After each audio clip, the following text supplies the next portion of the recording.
ये आज हम सब लोगों को समझना पड़ेगा कि आज हमारे देश में जिस तरीके से नफरत का माहौल पैदा किया गया है, जिस तरीके से इंसान को इंसान से लड़ाया जा रहा है, यही साजिश किसी जमाने में अंग्रेज किया करते थे।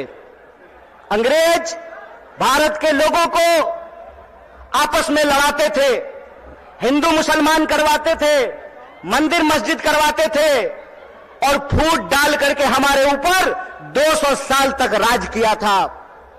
एक बार फिर से जो लोग आजादी के आंदोलन में हिस्सा नहीं लिए, जिन्होंने इस देश के लिए शहादत नहीं दी, जो जेलों में नहीं गए, फांसी पे नहीं चढ़े, वो लोग जो उस वक्त अंग्रेजों की मुखबिरी किया करते थे, आज गद्दी पर बैठ करके फिर से लोगों को आपस में लड़ा रहे हैं, लोगों के बीच में नफरत फैला रहे हैं। बोलिए, ऐसा है कि नहीं है? नफरत फैल रहा है ना? कौन फैला रहा है?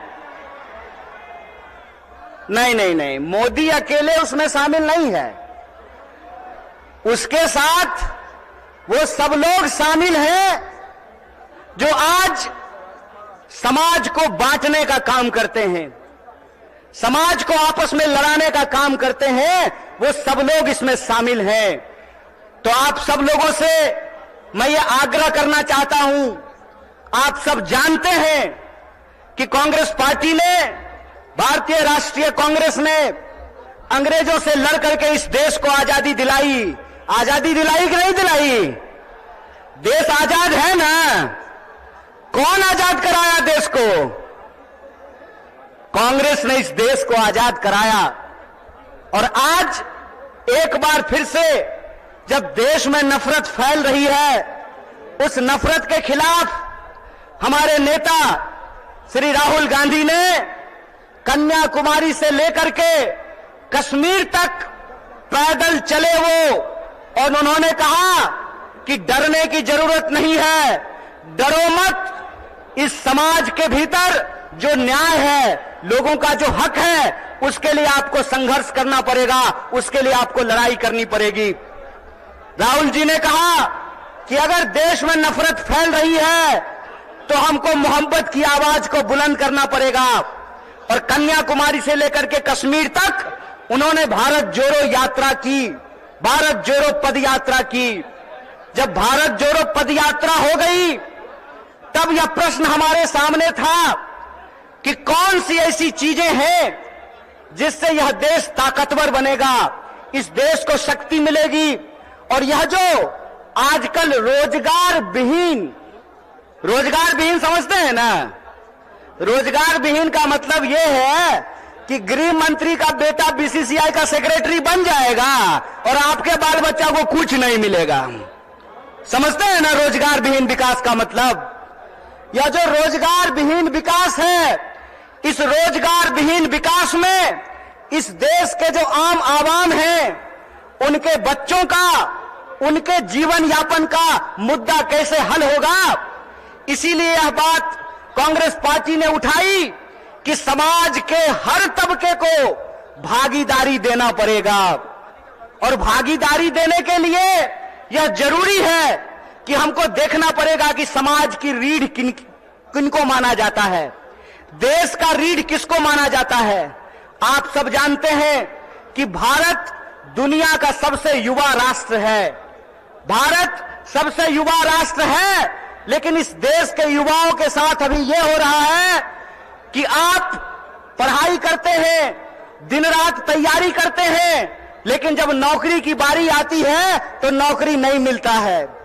जब एग्जाम होता है तो प्रश्न पत्र लीक हो जाता है और पैसा लेकर के, घूस लेकर के सीट बेच दिया जाता है। बोलिए, युवाओं के साथ बेईमानी हो रही है कि नहीं हो रही है? चूंकि हमारे माँ बाप किसान हैं, चूंकि हमारे माँ बाप शिक्षक हैं, हमारे माँ बाप साधारण परिवार के लोग हैं, साधारण इनकम के लोग हैं, तो हमारे भविष्य के बारे में कोई नहीं सोचता है। बताइए, नेता का बेटा नेता बनेगा, मंत्री का बेटा मंत्री बनेगा, डीएम साहब का बेटा डीएम बनेगा, डॉक्टर साहब का बेटा डॉक्टर बनेगा, लेकिन किसान का बच्चा किसान नहीं बनना चाहता है। बोलिए, किसान का बच्चा किसान बनना चाहता है? क्यों नहीं बनना चाहता है? इसलिए नहीं बनना चाहता है कि इस देश की हकीकत यह है कि हर घंटे 2 किसान आत्महत्या करते हैं, हर घंटे एक नौजवान आत्महत्या करता है, हर मिनट किसी महिला के साथ कोई ना कोई अपराध होता है। आए दिन हमको यह सुनने को मिलता है कि जो शोषित पीड़ित वर्ग के लोग हैं उनके ऊपर लगातार हमले होते हैं, उनका अधिकार छीना जाता है। देश की इस परिस्थिति को देखते हुए, जब बेरोजगारी 45 साल में सबसे ज्यादा है, महंगाई आसमान छू रहा है। आप लोगों को याद था ना, पहले पेट्रोल कितना में मिलता था? पहले पेट्रोल कितना में मिलता था? 50 रुपया में। अब कितना में मिलता है? 100 रुपया में। महंगाई बढ़ी है कि नहीं बढ़ी है? सरसों का तेल पहले कितना में मिलता था? 80 रुपए किलो। अब कैसे मिलता है? 200 रुपये किलो। बोलिए, महंगाई बढ़ी है कि नहीं बढ़ी है? जिस तरह से महंगाई बढ़ रही है, किसानों की आत्महत्या हो रही है, जवानों की आत्महत्या हो रही है, महिलाओं के ऊपर अत्याचार हो रहा है, बेकारी 45 साल में सबसे ज्यादा है, तब इस देश के नौजवानों को, बिहार के नौजवानों को यह सोचना पड़ेगा कि उनका भविष्य क्या है। आप सोचिए कि अगर इस देश के नेता चाहते हैं कि उनके बाल बच्चों का भविष्य बना रहे, तो इस देश के किसानों को, इस देश के गरीबों को भी यह सोचना पड़ेगा कि उनके बाल बच्चों का भविष्य कैसे बना रहेगा। इसीलिए इस देश की परिस्थिति को देखते हुए हमारी पार्टी भारतीय राष्ट्रीय कांग्रेस ने और हमारे नेता राहुल गांधी ने यह तय किया है कि हम भारत जोड़ो न्याय यात्रा की शुरुआत करेंगे। और यह जो भारत जोड़ो न्याय यात्रा है, ये मणिपुर से चल करके बिहार की महान भूमि पे पहुंची है। बोलिए, बिहार महान है कि नहीं है? लेकिन आजकल बिहार को बदनाम भी कर दिया गया है। बदनाम नहीं कर दिया गया है। आज हमको मीडिया के एक साथी पूछ रहे थे कि नीतीश जी आपको छोड़ करके चले गए, इस पर आप क्या कहना चाहते हैं? हम बोले, सुनिए, कौन आया कौन गया ये महत्वपूर्ण नहीं है। महत्वपूर्ण ये है कि बिहार के जो 14 करोड़ लोग हैं, उनका जो हक और अधिकार है, रोजी रोटी कपड़ा मकान का सवाल है, अपने खून के आखिरी कतरे तक उसके लिए संघर्ष करेंगे। ये हमारा कमिटमेंट है, ये हमारा संकल्प है। किसी के आने जाने की बात नहीं है, बात है लोगों के हक और अधिकार की, बात है लोगों के लिए न्याय की। और हमारा यह मानना है, हमारी पार्टी की यह मानना है कि अगर हम इस देश को शक्ति देना चाहते हैं, अगर हम बिहार को शक्ति देना चाहते हैं, तो हमको 5 प्रकार के न्याय की स्थापना करनी पड़ेगी। कितने प्रकार की न्याय की स्थापना करनी पड़ेगी? हाथ उठा करके बताइए। अरे डरिए नहीं, आप नेता थोड़े हैं कि ईडी से घबरा जाइएगा। आप तो आम जनता है, आपको क्या फर्क पड़ता है? 5 प्रकार के न्याय की जरूरत पड़ेगी। कितने प्रकार की? और वो 5 प्रकार का न्याय ये है कि हम चाहते हैं कि इस देश में नारी को न्याय मिले, भागीदारी का न्याय मिले, युवाओं को न्याय मिले, किसानों को न्याय मिले और मजदूरों को न्याय मिले। बोलिए, आपको ये 5 न्याय चाहिए कि नहीं चाहिए? सब लोगों को चाहिए। अगर सब लोग यह 5 प्रकार का न्याय चाहते हैं, तो हम आपसे एक अपील करना चाहते हैं। एक बात जान लीजिए, इस देश में कुछ भी, इस देश के आम लोगों को कुछ भी बिना संघर्ष के नहीं मिला है। हमारी आजादी के लिए भी लोगों को अपनी जान गंवानी पड़ी। बिहार के लोग जानते हैं कि अपने हक और अधिकार के लिए संघर्ष करना पड़ता है। और एक बात आप लोगों ने सुना होगा, बिन हवा न पत्ता हिलता है, बिन लड़े न कुछ भी मिलता है। इसीलिए अपने हक और अधिकार के लिए हमको लड़ना पड़ेगा। और हमारे देश के आम आवाम को, बिहार के आम लोगों को यह सोचना पड़ेगा कि हमारा भविष्य क्या है। हम समझते हैं कि जिस तरीके से मौजूदा सरकार हमारे देश के नौजवानों के साथ, बिहार के नौजवानों के साथ खिलवाड़ कर रही है, उसके खिलाफ हमको संघर्ष करना पड़ेगा।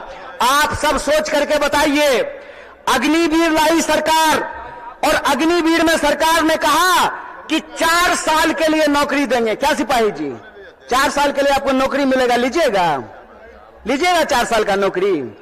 और यहां मंच पे बहुत सारे एमएलए साहब बैठे हुए हैं, बहुत सारे एमपी साहब बैठे हुए हैं। प्रधानमंत्री बनेगा 5 साल के लिए और सेना का जवान बनेगा 4 साल के लिए। बोलिए बेईमानी है कि नहीं है? ये अगर बेईमानी है तो बेईमान को बेईमान कहना चाहिए कि नहीं कहना चाहिए? चोर को चोर कहना चाहिए कि नहीं कहना चाहिए? ये चोर और बेईमान मिलकर के इस देश के साथ लुटखोरी कर रहे हैं। इसीलिए हम आप तमाम नौजवानों से यह अपील करना चाहते हैं कि एक तो हमको नौकरी नहीं देते हैं, दूसरा हमको शिक्षा नहीं देते हैं, तीसरा किसानों को उनके फसल का दाम नहीं देते हैं, चौथा मजदूरों को न्यूनतम मजदूरी नहीं देते हैं, और पांचवा इस देश की जो आधी आबादी है उसको समान जीने का अधिकार नहीं देते हैं। मैं पूछना चाहता हूं, डॉक्टर बाबा साहब भीमराव अंबेडकर ने संविधान बनाया, कांग्रेस पार्टी ने संविधान बनाया, और उस संविधान की ताकत यह है कि डीजीपी का वोट एक होता है ना? क्या बोलिए न सिपाही जी, घबराइए नहीं, डरिए नहीं। डीजीपी का वोट एक होता है ना, और आपका भी वोट एक होता है, मुख्यमंत्री का भी वोट एक होता है, और रिक्शा चलाने वाले का भी वोट एक होता है, जूता सिलने वाले का भी वोट एक होता है। यह जो वोट का अधिकार है, इस वोट के अधिकार का हमको इस्तेमाल करना पड़ेगा। अगर वो हमारे वोट का इस्तेमाल कर रहे हैं अपने बच्चों का भविष्य बनाने के लिए, तो आपको अपने वोट का अधिकार का इस्तेमाल करना पड़ेगा अपने बच्चों का भविष्य बनाने के लिए। और आपको इस सवाल का जवाब इस देश की हुक्मरान से पूछना पड़ेगा कि आप एमपी बनिएगा 5 साल के लिए, आप मिनिस्टर बनिएगा 5 साल के लिए, आप प्रधानमंत्री बनिएगा 5 साल के लिए, और हमको सेना में देखिएगा 4 साल का नौकरी। यह नौकरी हमको बर्दाश्त नहीं है। हमको आपको परमानेंट नौकरी देना पड़ेगा, ठेके की नौकरी बंद करनी पड़ेगी। और जिसको परमानेंट नौकरी मिला हुआ है, जिसको परमानेंट नौकरी मिला हुआ है, अगर नेताओं को पेंशन मिल सकता है तो आपको शिक्षकों को भी पेंशन देना पड़ेगा, आपको सरकारी नौकरियों में भी काम करने वाले लोगों को पेंशन देना पड़ेगा।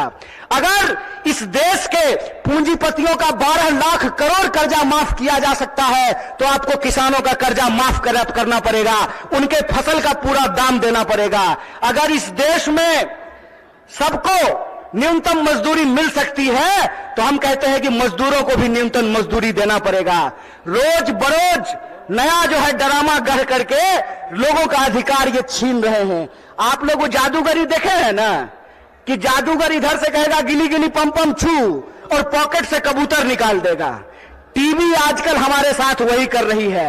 जब भी आप टीवी खोल करके देखिएगा, आपके मुद्दे गायब कर दिए गए हैं। सुबह से लेकर के शाम तक बहस चलेगी, कौन शपथ ले रहा है, कौन शपथ नहीं ले रहा है। सुबह से लेकर के शाम तक लोगों के मुद्दों को भटका करके और आम लोगों का जो बुनियादी सवाल है, रोजी का सवाल, रोजगार का सवाल, रोटी का सवाल, कपड़ा का सवाल, मकान का सवाल, इन सवालों को गुमराह किया जाता है। इसीलिए हम पूर्णिया के आम लोगों को और बिहार के आम लोगों को एक अपील करना चाहते हैं। हम जानते हैं कि बिना लड़ाई के कुछ नहीं मिलता है, तो हमको अपने न्याय के लिए और अपने आने वाली पीढ़ी के न्याय के लिए संघर्ष करना पड़ेगा। बोलिए, आप इसके लिए तैयार हैं? न्याय करेंगे अपने साथ, अपने आने वाली पीढ़ी के साथ। तो आखिरी बात बोल करके अपनी बात को मैं खत्म करूंगा। मैं पहली बार रंगभूमि मैदान में नहीं आया हूं, यह तीसरी बार है जो मैं रंगभूमि मैदान में आप तमाम लोगों के बीच में आया हूं। मंच अलग है, लोग अलग हैं, लेकिन मुद्दा वही है। और तब भी हमने आपसे वादा किया था कि इस देश की आजादी पे जब जब आंच आएगी, आपका बच्चा जो आपका नमक खाया है, आपके हक और अधिकार के लिए सड़कों पर उतरेगा। इसीलिए आप तमाम बिहार वासियों को, पूर्णिया वासियों को, सीमांचल वासियों को अपील करना चाहता हूं कि आप तमाम लोगों को 5 न्याय के लिए इस देश की शक्ति देने के लिए आपको संघर्ष करना पड़ेगा। और इस संघर्ष में अगर हम संघर्ष करेंगे तो जरूर जीतेंगे।